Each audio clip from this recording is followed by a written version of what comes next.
Welcome back to drive with Chandu. ఈ రోజు మనకైతే ఎక్కడో చేపలు పడుతున్నారని ఒక ఇన్ఫర్మేషన్ అయితే వచ్చింది. నిజమా? ఇక్కడికి వచ్చి చూస్తే చేపలు అయితే నిజంగానే పడుతున్నారు. ఎందుకు చేపలను చూస్తే తట్టుకోలేను నేనైతే. అది నా బలహీనత.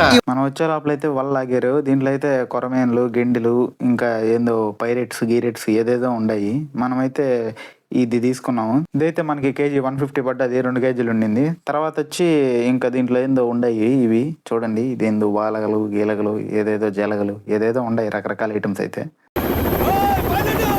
పైరెట్ కాదు, పైలట్ అంటారు దీన్ని అయితే. పైలట్ని అయితే ఫ్రై చేయమని చెప్పాను. మనకైతే కొరమైన కేజీ 200, గెండి అయితే 150, జిలేబీ అయితే అదే పైరెట్ అయితే 50 రూపాయలు పడ్డది కేజీ. దీన్ని అయితే ఫ్రై చేసాం. మా వాళ్ళు అయితే మార్చేశారు. మొత్తానికి అయితే టేస్ట్ అయితే పర్లేదు, బాగానే ఉంది. ఎందుకంటే డబ్బులు పెట్టుకున్నాం కదా, పెద్ద టేస్ట్ అనిపించలేదు నాకైతే. ఓకే, ఓవరాల్ అయితే ఇబ్బంది ఏం లేదు, తినేయచ్చు. ఉంటాం మచ్చా. ఈ వీడియో అయితే ఇంతే. బాయ్.